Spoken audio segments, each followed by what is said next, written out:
Hey, welcome back to the Ping Pong Flix Show. My name is Chris Wong. This is episode 373 of the Ping Pong Flix Show. Welcome back. I hope you all had a wonderful weekend and you're ready for some more DC updates. The first one up is the movie that is coming out this October, and that movie is Joker. Todd Phillips' Joker, starring Joaquin Phoenix, is coming out this October, and Cameron Bailey is telling Toronto Sun that Phillips' Joker is going to be a cinematic achievement on a high level. This is an exclusive from JoeBlow.com. Who is Cameron Bailey, you ask? Bailey is the co-head and artistic director of the Toronto International Film Festival, where Joker is said to be the first comic book related film screened as a gala highlight. He says this: "First of all, it's terrific, so it should play on our largest stage." He then added, "But it's a really original take on comic book movies and on the Joker character in particular. It's not based on any existing story. It has one of the greatest actors in modern cinema, Joaquin Phoenix, in the lead, and Robert De Niro is in it as well. One of the best actors that has ever lived." He also goes on to explain that it is set in the 70s, early 80s, and it feels like it was made then. It's gritty in its look, Bailey said. It has references to Martin Scorsese's filmmaking, and it feels like a cinematic achievement on a high level. Although it's working with very populist material, it has great ambition. That's why it's a gala. And like he said, it's like executive producer Michael Uslan had said about Phillips' villain-centric feature. It's unlike any comic book movie you've ever seen. This is a lot of promises, and it's going to be quite something when this movie comes out.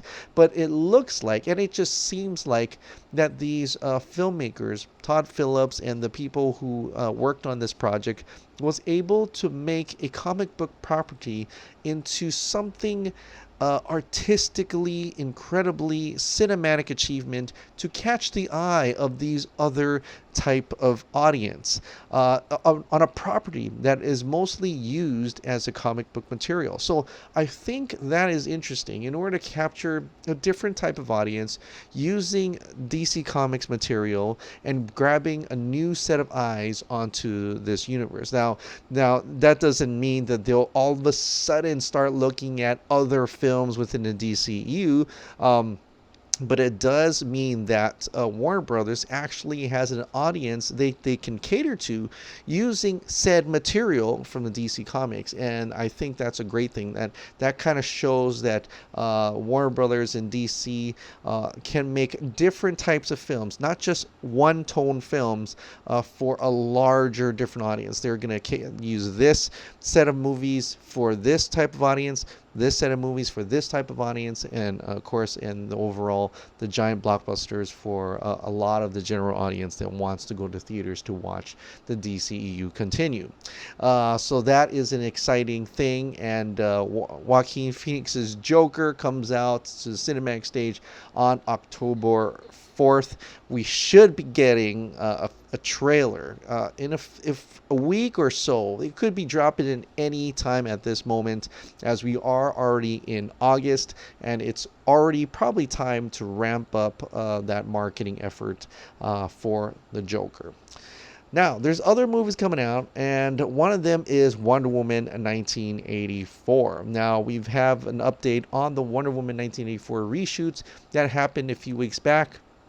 Apparently, the Wonder Woman 84 reshoots ended the last days of July with a duration of a little more than a week. So it was only Gal Gadot and Chris Pine filmed their parts in a few days. So there was very limited reshoots, not anything too much to either have it's like an afterthought, really. So I'm glad for that. I'm glad they're back into the post-production stage.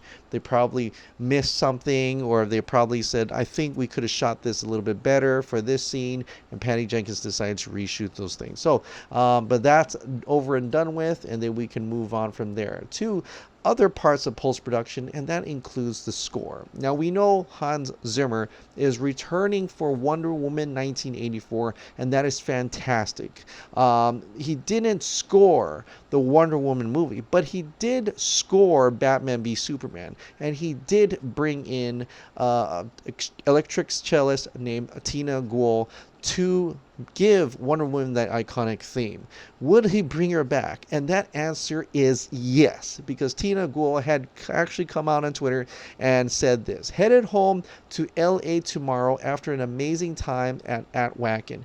Lots of exciting projects to work for next 2 weeks, including Wonder Woman 2 with Hans Zimmer, composing and recording the soundtrack for Ritz-Carlton Torch, recording for the main theme of an HBO show. But mainly the thing that we got from here is that she is back. She's returning with Hans Zimmer to create more music, to get that Wonder Woman theme that we love and know so dearly in Batman v Superman.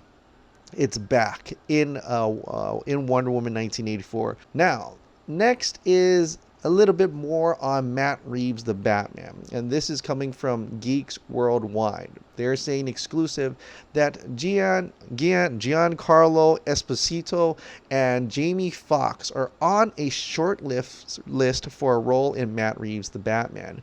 They've learned a few notable characters in the mix. Django Unchained star Jamie Foxx and Breaking Bad alum Giancarlo Esposito are on a short list for a major role in Matt Reeves' first Batman movie. Character details for the role remain under wraps, with Riddler being one possibility. It's unknown if Reeves has met with Foxx or Esposito yet. So this is just a rumor, I would say, right now. Although Geeks Worldwide have got things right and have also gotten things wrong, but it does show that they are tapping into a lot of different cast members, a lot of different actors, and getting involved into this movie. A lot of big names, actually, a lot of actual really good actors. Now, Jamie Foxx is not a stranger to comic book movies. He has done some incredible stuff, but Electro in Mark Webb's Amazing Spider-Man 2 is probably not one of those incredible stuff, but he does play some great acted in some great roles, and that was probably the most comic booky you'll ever see him do. So it'll be interesting to see what role he plays here. Is he going back to that eccentric type role? And having them say Riddler is interesting because Electro in Mark Webb's Amazing Spider-Man 2 very much felt like the Riddler, the Jim Carrey Riddler from Batman Forever, and that's what they've actually they have actually kind of compared Jamie Foxx's rendition to, which is kind of concerning if he's going back to that type of role for something that was kind of people kind of teased him about and stuff like that. So, but it's not set in stone. He literally could be like an attorney or a prosecutor or some type of other character within this movie, and it doesn't have to be a villain. But it is getting to the point where we're kind of wondering who's going to fill the spots for those villain roles. Robert Pattinson is going to be Batman. We have John David Washington in an unspecified role, and we know that there's characters like Riddler, Catwoman, Firefly, Penguin, and a ton of other people, other villains that are going to be in this movie. So I'm really interested and intrigued to see who is going to be officially cast in which role. And maybe it just takes Matt Reeves to actually come out and throw out another gif of another person confirming something or the other. Now, I don't know when that will happen, but it'll probably start happening towards the end of the year as we get closer and closer to the production start of the Batman next year. Now, a little bit more into the Release the Snyder Cut. Fabian Wagner actually posted an Instagram post, and he put this: beautiful set by Patrick Tatopoulos of the original Wayne Jet. Loved shooting it, dark, moody, and very Snyder. And as you can see here, you see Bruce Wayne in the background shaving. This is the Wayne jet, and in the theatrical version, this scene came after he met with Aquaman. He goes back on a jet to go back to Gotham City. Now, one thing a lot of people recognize, and really savvy people, I would say, is that when they took the theatrical cut and took this shot, you can really see the difference in the set. They made it much brighter. They made it much bluer. They've got this wavy light that comes out overhead. They've got some digital screens on the left-hand side.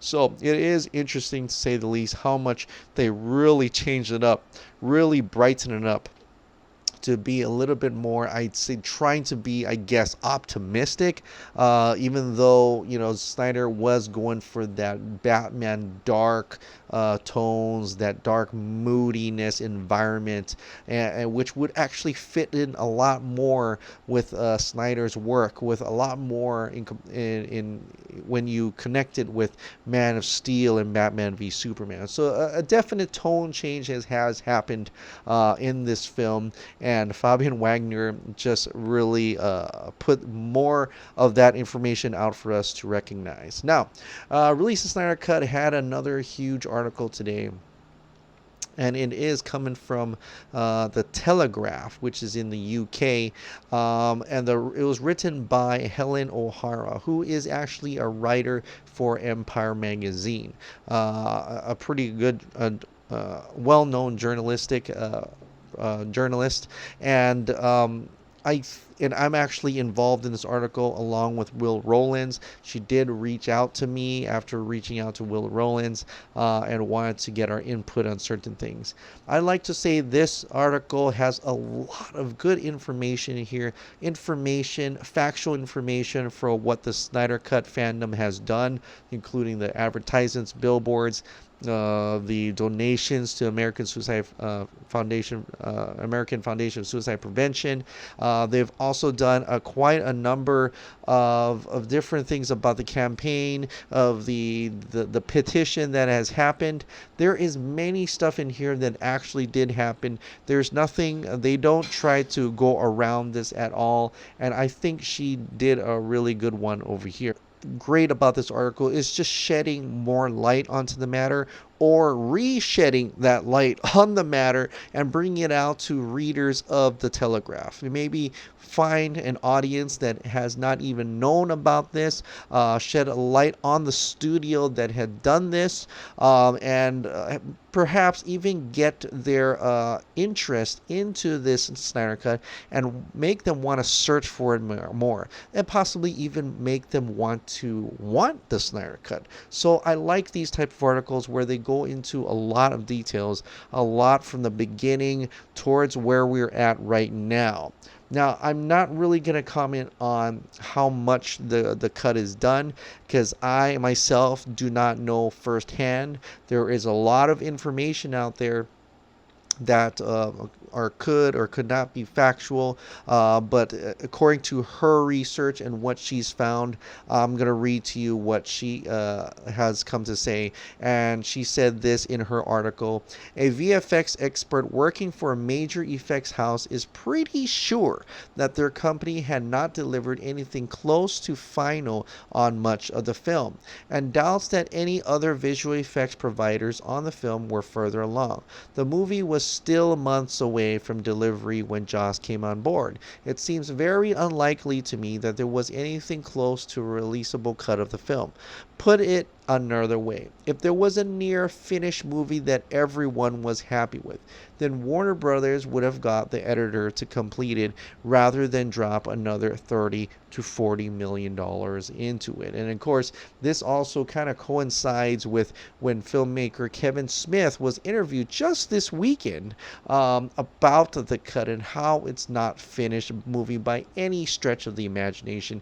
And I would assume, based on what he's been told, that large sections of the Snyder Cut are, pre-viz with a lot of green screens. And I've talked about this before in my other video. But the point of this is that One, there is a cut, and it does exist, and I would actually will hopefully release that video about why the Snyder cutting exists in regards to having information from about the DGA regulations and rights that's stated publicly you can find on the DGA. Just looking at that information, you can actually tell that a Snyder cut does exist for the reason of because it's part of the process of making the Justice League film. But there is a lot to be said about the different parts that are needed to get this going, right? I mean, I told her I believe that Ann Sarnoff can rectify those mistakes by letting Zack Snyder finish it. And if Warner Brothers wants to be a director-driven studio, if they want to promote that statement, then they will have to let Zack Snyder release his version. I think the potential return on investment is huge. With a movie that is mostly complete, the investment is lower than projects from scratch, and I really do mean that. Although many people will still be skeptical about that matter, as it costs a lot of money, but we'll have to see if this continued campaign will work. But Stephen M. Colbert had put out an article, just moments ago, I would say, and he really reviews it just like how the Telegraph reviews it, from the SnyderCon, all that, the billboards and everything, how much money that was donated and things like that.